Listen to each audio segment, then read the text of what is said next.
po si...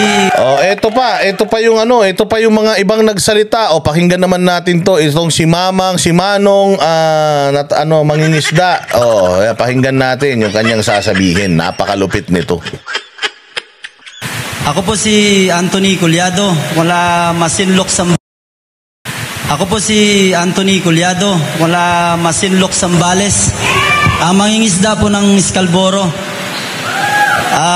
Ang hinanayin ko lang po at pasalamat pala ako kay Sir Placido ng Maisog. Ang hinanayin ko lang din po sa amin taga Masinloc, yung malaya kami makapangisda po sa Scalboro. Sa totoo lang, itong huling yung July 13, inabog kami ng China. Ayun, habang papalapit yung barko, kinakabahan dahil barko yun kahoy lang kami. Ang masasabi ko lang din po sa mga politiko na papanukala ng mga batas na kung ano-ano pa man yan, ang para sa amin lang po, yung malaya kami makapangisda sa Scalboro Shoal. Ang tawagin namin ay Calboro lang. Alam nyo ba itong mga mangingisda natin, wala nga silang paki. Hindi yan katulad ng putangin ng gobyerno natin, kayabang-yabang. Akala mo naman, pag nakuha nila yung mga karagatan dyan, kaya nilang patayuan yan ng under the sea castle. Akala mo kaya nilang patayuan ng sibilisasyon sa ilalim ng tubig. Atin ito, tanginan nyo.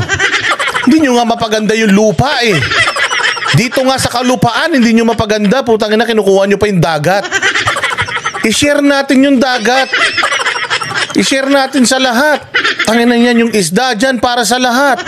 Alam mo, sabi nito mga mangisda, okay nga lang sa amin. Kahit may mga Malaysian, Indonesian, magsama-sama kami dito mangisda. Palaliman kami ng sisid. Walang problema. Kasi putang ina, there's a lot of fish in the sea, sabi nga. Hindi tayo yung katulad nila na parang putang ina yan. Kasi kahit even the Chinese, itong mga Chinese na nandiyan dyan, they're just patrolling the area. Siguro, meron ding mga katarantaduhan yan dyan. Pero nandiyan dyan sila just to patrol the area and just to remind us na, dyan lang kayo, amin to. Mga ganun. Pero tayo mga Pilipino, lalo na itong mga mangingisda, wala silang pakialam sa politika nyo. Ang gusto lang namin mangisda. So ang trabaho namin mangisda, ang trabaho ng gobyerno, diplomatiko na makipag-usap dito sa mga nanghaharas sa atin. Mano ba naman yung pumunta ako sa China? Katulad ng ginawa ni PRD dati, President Xi. Kasi yung mga mangingisda ko, yung mga bangka niyan kahoy lang, hindi yan pwedeng lumayo. Hindi yan pwede silang pumunta doon sa kalagitnaan ng Pasipiko para lang makakuha ng galunggong. Napakaliliit ng mga barko niyan. Diyan lang yan talaga sa malapit lang sa kalupaan. Baka naman pwede, payagan nyo naman kasi siyempre kailangan din namin ng isda, di ba? Yung have a diplomatic conversation. Sigurado naman ako kapag ang isang usapan dinaan mo sa malumanay na paraan, sigurado ako maganda magiging resulta niyan. Kasi katulad na sinasabi ng mga mangingisda na to, 2016 onwards, nakakapangisda sila dyan. Walang mga bombahan na nangyayari, walang banggaan na nangyayari. Ngayon lang naman may mga nangyayari yan dahil sa mga propagandahan. Nakita nyo, may propaganda pala patungkol sa bakuna. May sinasabi pala yung bansa na kinakatigan natin ngayon na yung virus nagsimula sa China, yung pala, hindi pala. RJ, walang live si Banat kasi may sakit dahil sa biskotso. Sabi niya, fake news. Oo, sabi niya kasi mataas ang dugo niya Hindi kasi parang alam ko pre-diabetic yan si Banat Bay or may diabetes yan. Nanamanan niya. Kasi hereditary ang diabetes Maingat yan si Banat sa pagkain pero yun nga, sabi niya siguro na-aggravate dahil daw ang dami niyang kinain biskotso. As in, ang sarap kasi talaga ng biskotso na to. Mantakin, muntik mamatay si Banat Bay dahil sa sarap ng biskotso.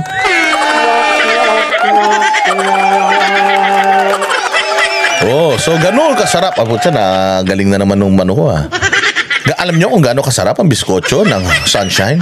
Sa sobrang sarap ng biskotso na to, muntikan na mamatay si Banat Bay.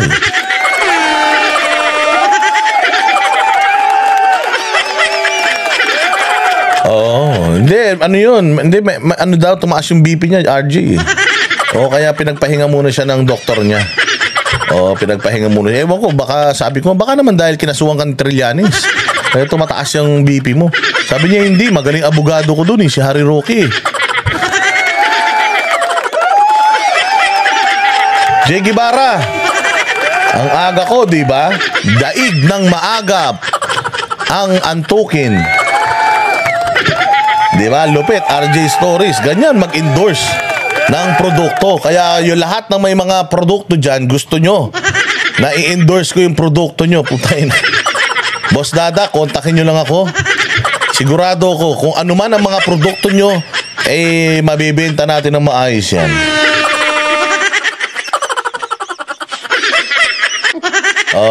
Nag-i-insulin na ba si Banat Bay? Hindi, ang ginagawa ni Banat Bay, yun lang, ikinokontrol niya yung kanyang diet.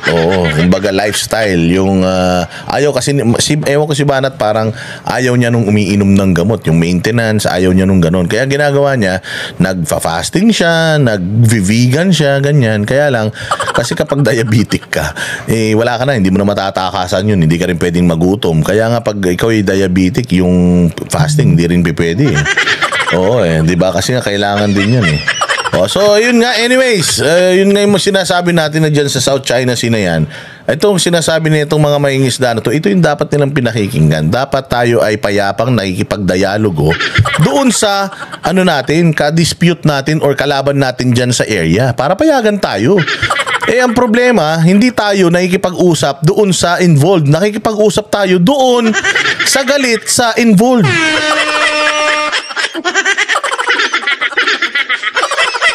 Walang hiya na yan. Oo, maniwala kayo. Kaya sabi ko, putya yan, walang mangyayari kung masyado tayo nakaangkla sa Amerika. Walang problema yun. Pwede naman tayo nga maipagkaibigan sa Amerika.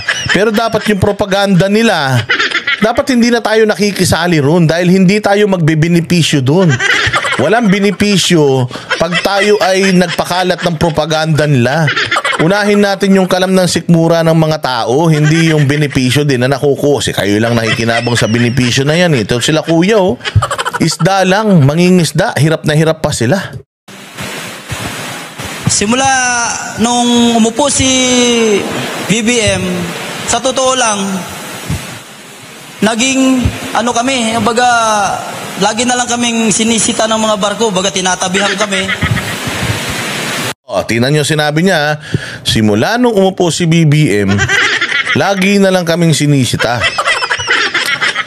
Ang dating na naman dito sa mga tatanga-tanga ng mga vloggers na, tingnan nyo, yung na yan, yung maisog na yan, puro reklamo lang yan. Wala nang ginawang tama si BBM. May sinabi ba siyang mali?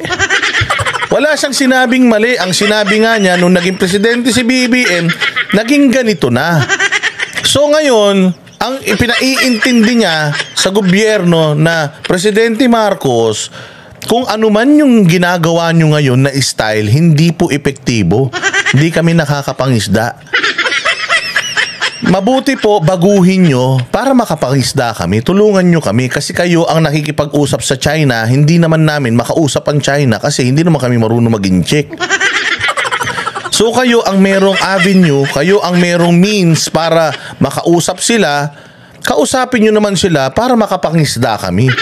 Yun ang ibig niya sabihin. Sinabi ba niya dito na, Bongbong, mag-resign ka na. You're not doing a good job. Resign. May ganun ba siya? Hindi. Sinasabi lang niya, wala kaming paki sa politika nyo. Kahit magkagatang kayo ng muka, kahit magdilaang kayo ng ilong, o kahit magduraang kayo, gusto ninyo magsaksakan kayo ng mga pangit, wala kaming pakialam. Basta ang importante sa amin, makapangisda kami. Kung sino maging presidente, kahit sino pa yan, kay Chinese spy, Russian, wala kaming pake.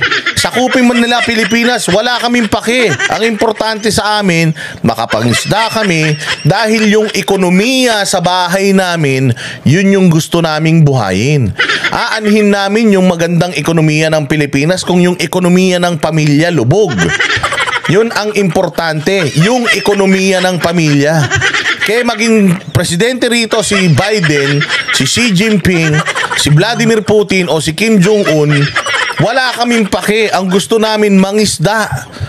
Ina nyo, hindi naman kami pupunta dyan sa Malacanang para may pag-inuman sa inyo.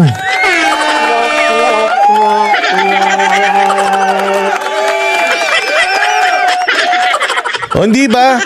Yun ang gustong iparating ng mga to. Hindi to nagrereklamo tapos gusto nilang ipatanggal yung presidente.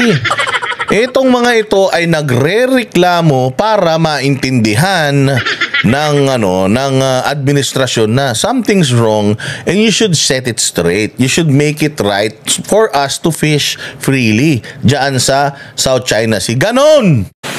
Nung nakaupo pa si Tatay Digong, buhay kami, malaya kaming nakakapangisda sa Scarborough.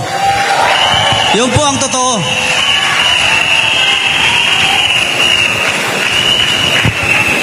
Kaya sa mga matataas sa ating gobyerno, gusto ko lang po iparating na tulungan kami mga maliliit na mangingisda na malaya kami makapangisda sa Scarborough. Yung walang harang, walang anong balakid, kung ano pa man. Yun lang po.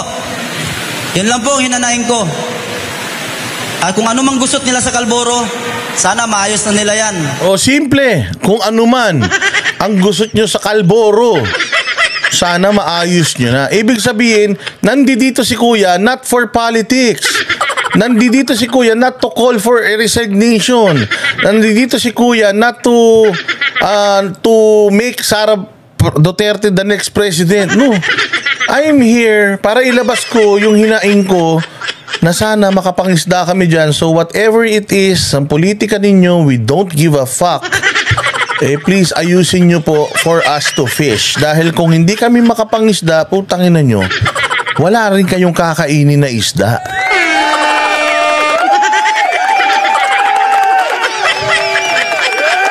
Plain and simple. Plain and simple. Ayusin nyo yung politika nyo, tapos pabayaan nyo kaming makapangisda dito. Kahit anong mangyari sa inyo, wala kaming pake, basta nakikiusap kami, ayusin nyo para makapangisda kami. Yun lang, walang politika. Palakpakan, Kuya. Kuya, kung sino ka man, maraming salamat, mabuhay ka. By the way, yung nagbigay sa atin nagpa-Gcash sa atin na 2,500 na binigay natin sa Maisog. Nagpasalamat sa akin si Sir Placido. Sabi niya, Boss Dada, thank you sa pinadala mo. Ibibigay ko yan dun sa mangingisda na pinamasahihan natin mula Zambales papunta rito. O di ba nakatulong pa tayo, palakpakan. Maliit na bagay, pero kahit papaano nakatulong, hindi ba? So maraming salamat sa iyo, sir, sa iyong statement, at maraming salamat. Ito yung pinamasahin nito ni Kuya. Ayan, di ba? Galing yan doon sa ating idinonate kahit papaano. Kasi sabi ni Sir Placido, bibigay ko to doon sa mangingisda na pinamasahihan natin. Kasi syempre kahit na papaano, gumastos pa rin yung mga yan. So para makapagpahayag sila, gumastos sila ng kanilang mga pera. So at least kahit papaano, meron naman silang may uuwi kahit pamasahe lang pa uwi, di ba? Palakpakan.